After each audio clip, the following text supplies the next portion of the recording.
오늘 6월 마지막 주일 오늘 이 거룩한 예배에 나오신 우리 귀한 성도님들을 주님의 이름으로 축복합니다. 우리 좌우에 계신 분들과 따뜻한 우리 격려의 인사를 나누도록 하겠습니다. 힘내세요, 할 수 있습니다. 자, 이렇게 힘내세요, 할 수 있습니다. 자, 우리 이름을 불러가면서요, 우리 직분 이름을 불러가면서 하나님이 함께 하십니다. 네, 하나님이 우리 집사님과 함께 하십니다. 하나님이 우리 권사님과 함께 하십니다. 네, 하나님이 우리 성도님들과 함께 하십니다. 우리는 혼자가 아닙니다. 주님께서 나와 함께 하심을 우리가 믿고 믿음으로 함께 나아가기를 원합니다. 그래서 오늘 6월 마지막 주일 항상 그래서 마지막이 중요하고 또 시작이 중요하지 않습니까? 다소 아쉬움이 있고 돌아보면 늘 아쉬움은 있죠. 속상한 마음들도 있고 잘 되지 않아 가지고요. 그런 속상함도 있지만 그래서 오늘 주일 예배가 중요한 것입니다. 오늘 상반기에 우리 감사의 결산을 잘 하고 또 이번 한 주간 우리가 잘 준비해서 하반기 우리 맥주 감사 주일로 시작되는 우리 하반기의 시작을 멋지게 열어갈 수 있기를 원합니다. 네, 오늘 말씀의 제목은 안아주는 지팡이 지키는 막대기입니다. 우리 주변에서 사람들이 제일 많이 하는 말이 뭔가요? 우리 대화를 나누면서 우리도 마찬가지죠. 한번 생각해 보시기 바랍니다. 어떤 말을 제일 많이 듣고 어떤 말을 제일 많이 하는가요? 네, 피곤하다 아닙니까? 그죠? 피곤해. 아유, 왜 이렇게 피곤한지 모르겠어. 피로가 가시질 않아. 요즘 일하는 게 왜 이렇게 피곤한지. 스트레스 받아. 네, 그래서요, 오죽하면은 우리 사회를 피로 사회라고 부르겠습니까? 저마다의 삶의 모습들을 보면은 정말 빡빡한 삶을 살아가고 있죠. 여유가 별로 없습니다. 빡빡한 일상의 삶을 소화해야 되기 때문에 늘 여유가 없습니다. 네, 경제적인 여유가 없으니까 마음의 여유가 없고 또 마음의 여유가 없으니까 또 뭐 다른 것들을 생각할 겨를이 별로 없는 것이죠. 그래서 점점 지치고 몸도 아프고 마음도 병들어가고 있습니다. 근데 가장 또 견디기 힘든 것 중에 하나가요, 외로움입니다. 내가 좋을 때는 주위에 사람들이 많지만 힘들고 어려울 때는 주변에 사람들이 없습니다. 그래서 이런 것들을 또 우리가 하소연을 하죠. 내가 어려우니까 그냥 사람들이 다 모른 척 하더라. 정말 사람들이 내 마음을 잘 몰라주더라. 네, 그런데 또 우리가 바꿔 생각해 보면요, 그런 사람들을 탓할 수만은 없는 것이죠. 또 모르는 게 정상 아니겠습니까? 어찌 내가 느끼고 있는 감정, 내가 처한 상황을 똑같이 알 수 있겠습니까? 모르는 게 맞는 거죠. 분명 사람들은 내 기대와는 다르게 한계가 있습니다. 우리는 이 한계를 알게 됩니다. 그래서 김국한 씨가 부른 아주 유행한 노래가 하나 있죠. 내가 나를 모르는데 난들 너를 알겠느냐? 네, 내가 나를 모르는데 어떻게 내가 너를 알겠습니까? 그죠? 이 타타타잖아요. 그죠? 타타타. 네. 정말 이 가사대로죠. 그래서 많은 이들이 겪는 마음의 감기가 바로 우울증입니다. 나를 알아주는 사람도 없고 내 아픈 마음을 이해하는 사람이 세상에 아무도 없네, 이런 생각이 들 때요, 나를 헤아려주고 나를 도와주고 나를 지켜줄 사람이 단 한 사람도 없다라는 그런 감정을 느낄 때 삶의 의욕도 사라지고, 그러다가 이것이 지속되면 극단적인 또 생각까지 하게 되죠.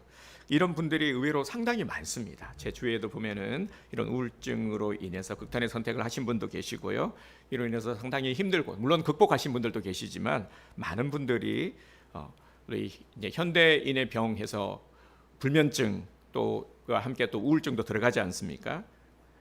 많이 힘들어하고 있다라는 것입니다. 그래서 오늘 본문에서 사망의 음침한 골짜기가 바로 이런 깊은 고독의 골짜기인 것이죠. 성경에도 보면은 사도 바울도 상당히 힘든 삶을 살았습니다. 수없이 매도 맞고 갇히기도 하고 또 돌에 맞아 죽을 뻔하기도 했고요. 이런 처절한 고난의 골짜기를 통과했던 사람이 바울입니다. 우리가 고린도전서 매일 성경 큐티를 고린도전서로 하고 있는데, 우리가 서신서를 보면은 네, 바울의 서신서를 보면은 이런 것들을 보게 되죠. 그런데 바울이 서신서를 통해서 고백하고 있는 것이 무엇입니까? 고린도후서 1장에 보면은 내가 그 절망의 골짜기를 통과하고 난 뒤에 하나님의 위로가 내 영혼에 쏟아졌다라고 고백하고 있습니다. 근데 어떻게 이런 고백을 할 수가 있는 걸까요? 절망의 골짜기를 통과하고 난 뒤에 하나님의 위로가 내 영혼에 쏟아졌다. 사형 선고와 같은 골짜기에서, 죽음의 공포에서도 나를 살리시고 만지시는 이 하나님의 은혜를 아주 뼛속 깊이 체험했기 때문인 것이죠.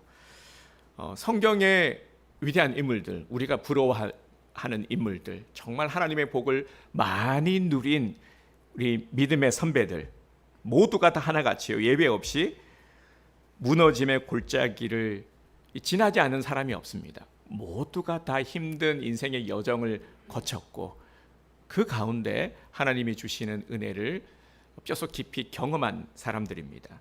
오늘 우리가 살펴보려는 이 말씀 시편 23편, 이 다윗 또한 우리가 똑같은 그런 처절한 골짜기를 지나며 하나님의 안위를 경험했던 사람입니다. 다윗이 겪은 고통은 무엇입니까? 우리가 다윗에 관해서도 말씀을 여러 번 나누었는데요. 그는 본문 4절에서 자신이 겪은 고통을 이렇게 표현합니다. 사망의 음침한 골짜기다. 나는 죽음의 골짜기를 지나는 고통을 겪었다라는 것이죠. 여기서 우리가 기억해야 될 사실이 있습니다. 사망의 음침한 골짜기라는 그 환경 자체가 문제는 아닙니다. 양은 목자를 따라서 무리를 지어서 가야 되죠. 무리들과 함께 목자의 인도를 따라가야 합니다. 그런데 양이 혼자 뚝 떨어지면 어떻게 됩니까? 양이 혼자 다니게 되면 당장에 위험에 노출이 되게 되죠. 맹수들의 표적이 됩니다.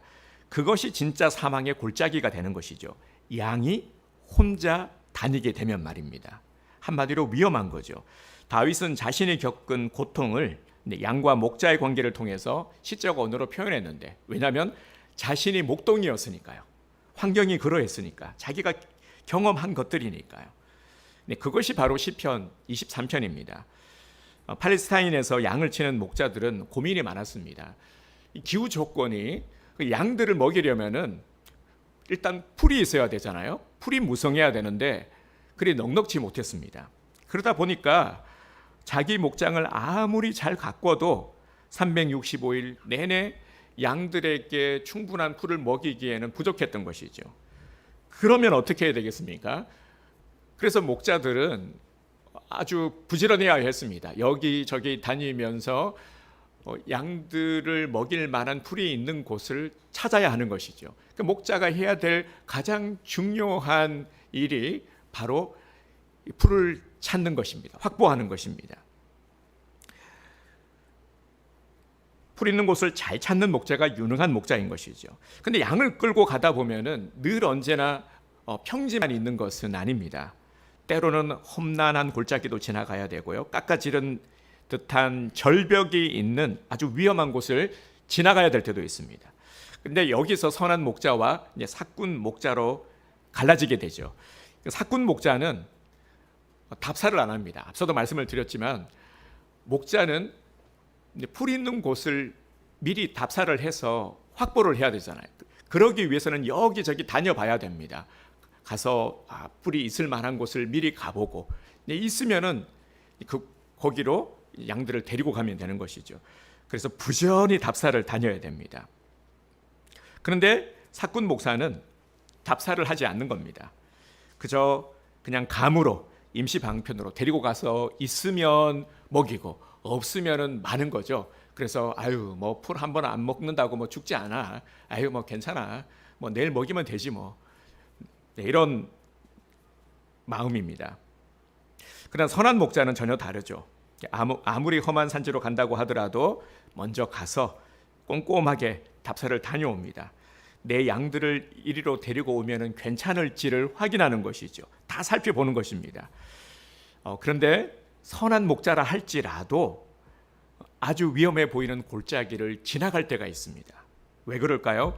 그 길을 통과해야만 신선한 풀이 있는 곳으로 갈 수 있기 때문입니다. 때로 목자는 양들을 먹이고 살리기 위해서 어쩔 수 없이 이 사망의 음침한 골짜기로 데리고 갈 수밖에 없는 것입니다. 근데 그렇다 보니까 양들의 입장에서는 불평과 원망이 나오는 겁니다. 아니 왜 이렇게 험한 데로 우리를 데리고 와? 안 그래도 힘들어 죽겠는데 아니 왜 이렇게 가파른 언덕을 올라가야 돼? 힘들어 죽겠네. 나 안 갈란다. 이렇게 불평할 수 있는 것이죠. 하지만 끝까지 목자를 따라갔을 때 비로소 깨닫게 됩니다. 이래서 이리로 끌고 온 것이구나. 그곳에는 엄청나게 많은 신선한 풀이 있고 갈증을 해결할 수 있는 아주 풍성한 물이 있는 것입니다. 양들은 그제야 마음껏 먹으면서 기뻐하며 즐기게 되는 것이죠. 오늘 우리가 주목해야 될 구절은요, 4절 끝부분에 나오는, 함께 볼까요? 아니하시나이다, 이 부분입니다. 주의 지팡이와 막대기가 나를 아니하시나이다. 키워드는 안위입니다. 다윗은 목자가 이 맹수의 공격과 위험으로부터 양을 안전하게 지켜주는 것을 가리켜서 안위한다라고 표현을 하고 있습니다. 안위. 그러면 이 안위한다라는 말은 어떤 의미를 가지고 있는 것일까요? 성경 원문을 볼 때요, 히브리어 원문을 보면은 먼저는요, 우리가 알고 있듯이 안심, 위로를 말합니다. 이 안위의 뜻이 안심, 위로. 그래서 위로하다, 안심시키다라는 뜻입니다. 영어로는 우리가 잘 알고 있는 컴포트라는 단어를 쓰고 있습니다. 두 번째로요, 이제 여기에다가 우리가 알고 있는 안위, 안심시키다, 위로하다에서 오늘 우리가 꼭 기억해야 될 것이 슬퍼하다와 돌이키다라는 뜻이 여기에 담겨 있습니다. 그러니까 위로와 평안만을 주는 것이 안위가 아니라 고통당하는 자를 돌아보면서 함께 슬퍼하고 깊이 슬퍼하는 것 역시 안위라는 것이죠. 또한 고난의 길을 가다가 어느 순간 내가 잘못 왔네, 잘못 길을 들었네 하면서 돌이키는 것, 하나님께로 다시 돌이키는 것 역시 이 안위의 본질인 것입니다. 여러분, 우리 하나님은 어떤 분이십니까? 제가 늘 드리지만 항상 우리의 이 영적 중심을 잘 잡는 것이 중요합니다. 매듭이 꼬이면 어떻게 됩니까? 매듭을 풀어야 되죠. 꼬인 상태로 있으면 안 되지 않습니까? 우리 삶에 있어서도 꼬일 때가 있습니다. 내 기대대로 되지 않고 감정이 상하기도 하고 막 엉켜가지고 뭘 어떻게 해야 될지를 모르겠어. 자, 이럴 때요, 우리 매듭을 잘 풀어가야 되는데 항상 제일 먼저 해야 될 것이 바로 우리의 시선을 하나님께로 두는 것입니다. 우리는 영적 존재라는 것을 잊지 말아야 됩니다. 영적 존재이기 때문에 항상 우선순위가 우리가 신앙적으로 풀어가는 것이죠. 그래서 우리의 가치관은 성경적인 가치관이 되어야 하고 항상 우리가 하나님께 물으면서 하나님의 지혜로 매듭을 풀어가야 하는 것입니다. 이 순서가 절대 바뀌면 안 됩니다. 그렇지 않으면 이 매듭이 더 꼬이게 되는 것이죠. 이걸 아마 우리들이 많이 경험했을 겁니다. 그래서 우리의 시선을 주님께 두고 정말 모르겠다 할 때는 하나님을 생각하십시오. 먼저 하나님을 생각하고 그리고 나서 하나님과의 대화를 시작하십시오. 그리고 신앙의 고백을 드리십시오. 우리 하나님은 어떤 분이십니까? 오늘 말씀에 근거할 때 우리 하나님은 안위하시는 분이십니다. 캄캄한 절망 가운데 있는 우리 자녀들에게 하늘의 평안과 따뜻한 위로를 쏟아 부어주시는 분이십니다. 이 하나님의 안위하심은 우리 삶 가운데 두 가지 역설적인 모습으로 나타납니다. 먼저는요, 우리가 영적으로 깨어 주님의 임재를 체험했을 때입니다. 자각했을 때입니다. 영적으로 깨어서 주님의 임재를 자각했을 때, 내가 홀로 무너져서 울고 있을 때 주님이 내 삶의 자리에 찾아오셔서 나의 아픔을 다 알고 계시며 나와 함께 슬퍼하고 계신다라는 것을 깨닫게 하십니다. 하지만 반대로 우리가 너무 지쳤어요. 우리 그럴 때 있잖아요. 너무 힘들고 지치면은 기도할 힘조차 없습니다. 기도도 나오지 않습니다. 우리 정말 그럴 때 있잖아요. 너무 힘드니까 하나님의 임재를 자각하지 못할 때도 있죠. 살아가면서요. 그럴 때 어떤 마음이 듭니까? 주님이 나를 버리신 것 같고 내 기도 안 들어주시는 것 같고 자꾸만 영적으로 고립되죠. 하지만 그럴 때 잘 기억하시기를 바랍니다. 내가 주님을 느끼지 못할지라도, 내가 주님의 손을 놓아버렸어도 여전히 주님은 우리와 함께 계시고요, 우리를 안아주시고 우리와 함께 슬퍼하시고 위로하시는 분이 바로 우리 하나님이십니다. 우리는 때로 주님을 놓칠 때가 있고 생각하지 못할 때가 있고 주님을 떠날 때가 있지만 우리 주님은 항상 나와 함께 계신다라는 것입니다. 우리 하나님은 언제나 나와 함께 하시고 언제나 나를 안고 계십니다. 내가 자각하지 못하는 그 순간에도 주님은 소리 없이 나를 꼭 감싸 안고 계십니다. 자, 그러면 목자는 무엇으로 양들을 안심시키고 위로합니까? 바로 지팡이와 막대기입니다. 목자를 떠올리시고요. 이 시간 목자를 떠올리시고 한 손에는 지팡이, 한 손에는 막대를 들고 있는 목자를 한번 떠올려 보시기 바랍니다. 이 지팡이와 막대기의 용도와 쓰임새가 다릅니다. 자, 먼저 지팡이. 저는 지팡이 하면은 그 반지의 제왕에 나오는 간달프의 지팡이가 생각이 나는데 혹시 보신 분들 계신지 모르겠네요. 그 지팡이가 키보다 조금 더 큰 지팡이입니다. 그리고 끝이 이렇게 우산머리처럼 이렇게 구부러져 있는 지팡이인데요. 이 지팡이는 양들을 인도하고 구조하기 위해서 사용을 합니다. 목자가 지팡이로 끝을 가리키면은 양들이 그 방향을 보고 목자를 따라서 나아갑니다. 그런데 꼭 가다 보면은 다들 잘 따라가는데 꼭 보면은 한눈 파는 애들이 있잖아요. 말 잘 안 듣는 애들이 있어요. 네, 그럴 때 양이 대열에서 이탈할 때, 그래서 지팡이 구부러진 걸 가지고 이렇게 양을 낚아채 가지고 다시 집어넣는 겁니다. 그런 용도로 지팡이를 사용합니다. 또 양이 구덩이나 물에 빠질 때, 우리 양의 특징도 이제 들으셔서 기억하시는 분들이 계실지 모르겠는데 지독한 근시라고 하죠. 그리고 또 넘어지면은 잘 일어나지 못한다고 합니다. 이런 양을 향해서 지팡이를 뻗어서 양을 안전하게 건져내는 것이죠. 그리고 가시덤불에 걸쳐서 걸려가지고 상처도 입고 피를 흘릴 때도 지팡이로 가시덤불을 제거하고 안전하게 구조하기도 합니다. 이처럼 지팡이는 양들을 위한 목자의 사랑을 표현하는 도구인 것입니다. 그런데요, 막대기도 아주 중요한 역할을 합니다. 양이 너무 멀리 이탈을 했거나 독초에 접근했을 때 목자는 막대기를 양에게 던집니다. 근데 양을 맞추려고 던지는 것이 아니라 양 가까이에 이렇게 쿵 소리가 나도록 던지는 것이죠. 그러면 이 소리를 듣고 양이 아는 겁니다. 아, 이거는 위험한 곳이구나. 이거 먹으면 안 되는 거구나.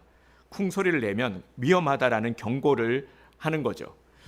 그리고 늘 양들을 노리는 맹수들이 있습니다. 사자나 곰, 이리가 양을 잡아먹으려고 늘 언제나 호시탐탐 노리고 있죠. 그래서 이 맹수들이 가까이 올 때 막대기를 사용해서 쫓아냅니다.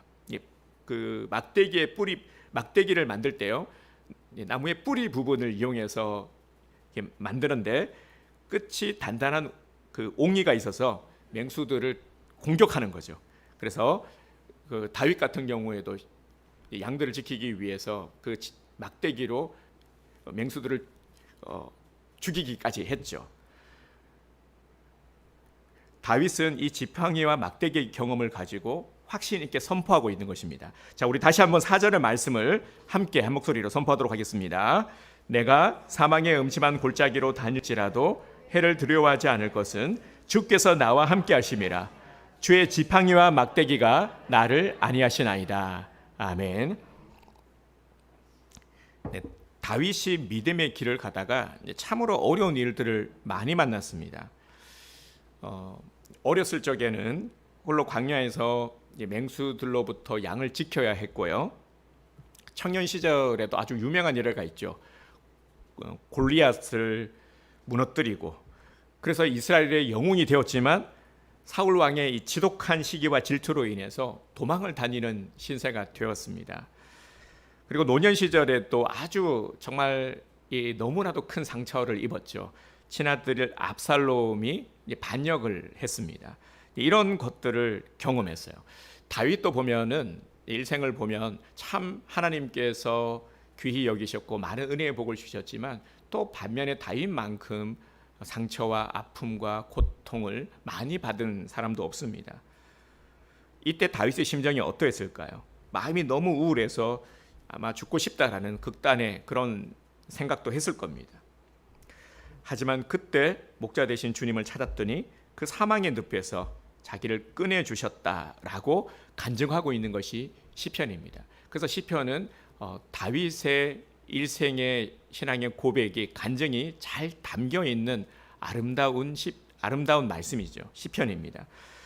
누구든지 하나님을 나의 목자로 삼으면 하나님께서 그의 인생길을 인도하시고 사망의 골짜기에서도 건져주십니다. 누구나 내 기대와 의지와 상관없이 가게 되는 그 사망의 골짜기를 지날 때도 나를 안위하시는 하나님을 우리가 바라봐야 하는 것이죠. 오늘 이것을 우리에게 말씀하고 있는 것입니다. 때로는 지팡이로, 때로는 막대기로 우리를 감싸 안으시고 보호해 주십니다. 우리도 목자 되시는 주님을 따라가야만 우리 인생의 문제를 해결할 수 있음을 기억하시기 바랍니다. 사랑하는 성도 여러분, 하지만 오늘 우리들 중에는요, 하나님이 분명히 나를 안고 계시는데도 하나님이 나와 함께 하시고 나를 안고 계신다라는 것을 삶 속에서 느끼지 못하고 고백하지 못하는 분들이 여전히 계십니다. 그럴 때 나타나는 현상이 바로 허무함, 공허함, 이런 감정입니다. 공허함은 영혼의 배고픔입니다. 이 감정에 있는 사람은 무엇을 해도 만족스럽지 못하고 무엇을 가져도 채워지지 않는 것이죠. 만족하지를 못하는 겁니다. 우리도 보면은 일상에서 느끼는 허한 감정들이 있죠. 이 허하다라는 표현을 쓰잖아요. 제가 들은 바 한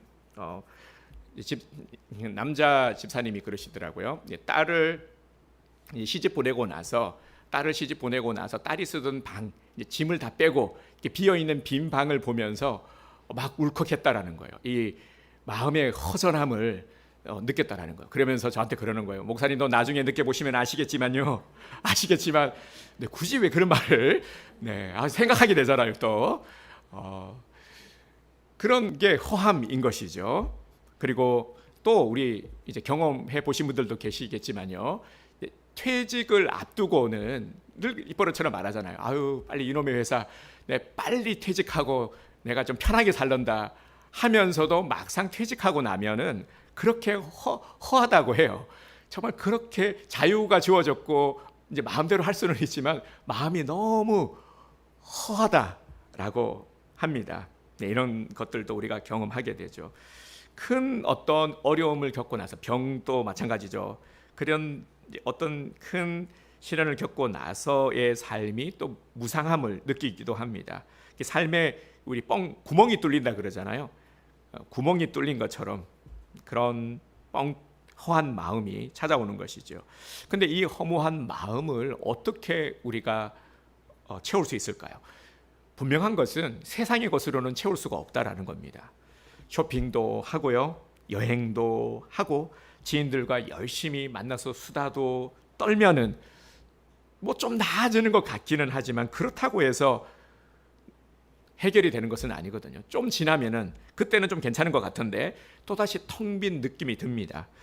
우리 주변에도 보면은 뭐 여러 가지 요인들이 있죠. 주로 보면 우리가 힘들다라고 말할 때 뭐 경제적인 어려움, 그리고 질병, 그리고 관계 속에서 누군가로부터 받은 상처, 이런 것들이 대부분이죠.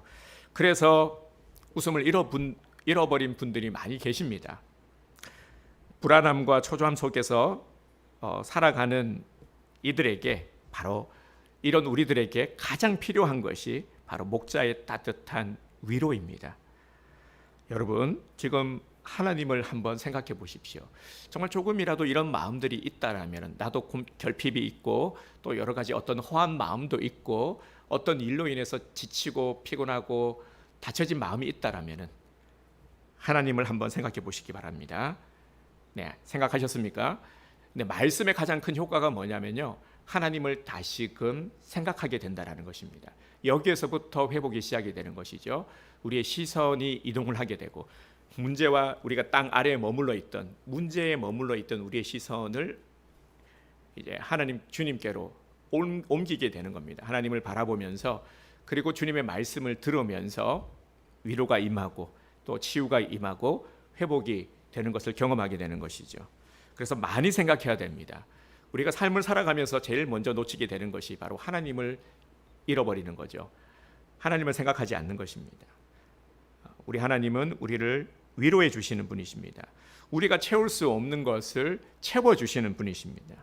하나님의 위로와 평안, 그리고 그분의 사랑으로 가득 채우시기를 바랍니다. 그래야만 회복될 수 있고, 그래야만 우리가 각박한 이 세상을 능히 살아갈 수 있습니다. 분주함 속에서도 여유를 찾을 수가 있습니다. 아동 심리학을 연구하는 학자들이 이런 흥미로운 이야기를 했습니다. 아이들은 만 7세 이전의 일들을 구체적으로 기억하지 못한다고 합니다. 하지만 그때 온몸으로 느꼈던 부모의 사랑에 대한 감정은 각인이 되어서요, 영혼의 세포 속에 그대로 살아있다라는 표현을 합니다. 여러분 어떤 것 같습니까? 정말 그런 것 같지 않습니까? 애들하고 얘기를 해보면요, 어릴 때 부모의 손을 잡고 놀이동산을 갔어요. 다 이제 기본적으로 거쳐야 될 단계가 놀이동산은 꼭 가지 않습니까? 근데 놀이동산을 가면은 뭐 그때 뭐 타고 놀고 뭐 이런 것들은 잘 기억하지 못합니다. 다 잊어버려요. 근데 이런 고백을 하는 거죠. 내가 그때 아빠랑 뭘 했는지는 기억이 안 나지만 안아줬을 때 포근하고 목마 태워줬을 때 재밌었던 그런 따뜻함의 기억들, 이런 것들은 남아 있는 거죠. 우리가 하나님의 사랑 안에서 살아갈 때도 마찬가지입니다. 내 삶의 목자 되신 주님이 나를 안아주신 이 은혜의 이 감각이 있느냐 없느냐, 이것이요, 내 인생의 위기를 만났을 때 이겨내는 힘이 있느냐 없느냐의 결정적인 차이를 만드는 것입니다. 그러니까 우리는 하나님의 사랑을 깊이 경험해야 되고 많이 경험해야 하는 것이죠. 이것이 우리에게 각인이 되어야 되는 것입니다. 하나님의 사랑을 깊이 경험한 사람들은 정말 이 바닥을 치는 그런 상황 가운데 있다 할지라도, 내 인생이 바닥을 치다가도 다시 박차고 일어설 수 있는 회복 탄력성이 있는 것입니다. 물론 주님의 사랑이 충만하다고 해서 뭐 고난이 전혀 없는 것은 아니죠. 아무 일도 없는 것, 제가 말씀을 드렸죠. 아무 일도 없는 게 결코 좋은 것이 아니다. 은혜를 깊이 경험하려면은 고난의 깊이가 깊은 만큼 또 은혜의 성취도 크다라는 것이죠. 하나님의 사랑을 깊이 경험한 영혼은요, 바로 어려움 속에서, 정말 우리가 극한 어려움, 힘든 속에서 바로 능력을 발휘하게 되는 것이죠. 회복 탄력성이 있다라는 겁니다. 우리 인생에 어려움이 없을 수는 없습니다. 살다 보면은 늘 어려움이라는 불청객이 우리와 친구 먹자고 찾아옵니다. 하지만 하나님이 나를 안아주신 은혜의 기억, 이 분명한 은혜의 기억이 있는 사람은 고난의 한복판에서도 당당하게 고백합니다. 내가 주님의 사랑으로 충만했기에 지금까지 많은 어려움이 있었지만 이겨냈습니다. 그래서 지금도 나는 걱정하지 않습니다. 이겨낼 수 있습니다. 다시 나는 일어설 수 있습니다. 이렇게 고백할 수가 있는 겁니다. 남들은 힘들어 죽겠는데 너 어떡할래? 너 큰일 났다. 아유 이거 어떡하나 아유 하는데 걱정하지 않는 겁니다. 지금까지 이보다 더 큰 어려움 속에서도 하나님이 나를 건지시고 살리셨는데 아유 뭐 이 정도야 뭐 충분히 나는 이겨낼 수 있어. 바로 이것이 오늘 우리들의 모습인 것이죠. 하나님의 은혜를 깊이 경험한 오늘 우리들의 모습이 되는 것입니다. 자, 그러면 우리는 무엇을 해야 됩니까? 자, 먼저는요, 하나님이 나를 안아주시고 위로해 주시는 분이라는 이 절대 확신을 가져야 합니다. 다윗은 하나님의 이 절대 보호를 믿었습니다. 주의 지팡이와 막대기, 이 주의 지팡이와 막대기가 나를 지켜주신다라는 것을 믿었기에 두려워하지 않았습니다. 두려움의 상황 속에서도 결코 두려워하지 않았습니다. 우리의 삶이 하나님의 손에 달려 있음을 믿을 때 그때 참 위안과 평안이 찾아옵니다. 참 평안, 참 위로, 이것을 우리가 얻으려면요, 하나님을 향한 절대적인 신뢰가 먼저 회복이 되어야 합니다. 죽음의 계곡을 지날지라도 더 크고 놀라운 은혜를 경험하게 되는 것은 바로 하나님의 보호하심과 최후 승리를 우리가 믿기 때문인 것이죠. 우리 찬송가의 고백처럼 말입니다. 그러므로 지금 겪는 이 아픔과 고난의 골짜기를 우리가 넉넉히 통과할 수가 있는 것입니다. 두 번째로 하나님의 위로를 경험하기 위해서 우리 다윗의 고백처럼 여호와를 나의 진짜 목자로 삼아야 합니다. 여호와는 나의 목자시니 목자로 삼아야 하는 것이죠. 하나님을 목자로 삼았더니 내 슬픔과 아픔을 가져가셨고 절망의 수렁에서 건져내 주셨고 살아가야 할 이유를 찾게 하셨다고 고백합니다. 문제는 내가 누구를 목자로 삼고 있느냐라는 것이죠. 여러분, 나는 지금 누구를 목자로 삼고 있습니까? 사람들이 그런 얘기를 하잖아요. 주로 보면은 나는 신은 믿지 않아. 나는 종교는 갖지 않아. 나는 그 누구도 믿지 않아. 근데 이런 사람들은요, 오히려 더 집착하는 것이 강한 성향을 보입니다. 그렇게 말은 하지만 나는 교회도 다니지 않고 어떤 종교도 믿지 않아. 나는 오직 나만 믿어.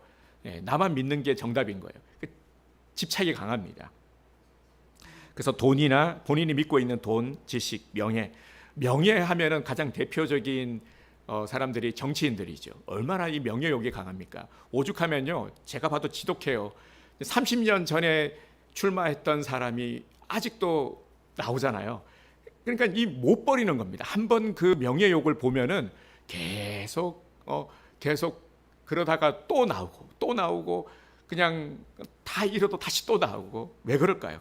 여러분, 국회의원들의 공통된 꿈이 뭔지 아십니까? 모든 국회의원들의 꿈이 뭔지 아세요? 대통령이 되는 겁니다. 이 야망을 절대 버리지 않아요. 어떻게든 기회만 있으면은 그래서 자꾸 올라가려고 하는 거죠. 이 꿈을 버리지 않습니다. 내가 누구를 목자로 삼느냐? 그 누구도, 명예도 지식도 내가 믿고 있는 그 누구라 할지라도 목자가 될 수가 없다라는 겁니다. 가장 힘들 때 우리를 건져주지 못합니다. 오직 하나님을 목자로 삼고 우리가 살아갈 때 주님이 주시는 참된 평안을 누리면서요, 정말 풍랑 속에서도 잔잔한 강물처럼 그렇게 우리가 흘러갈 수 있는 것입니다.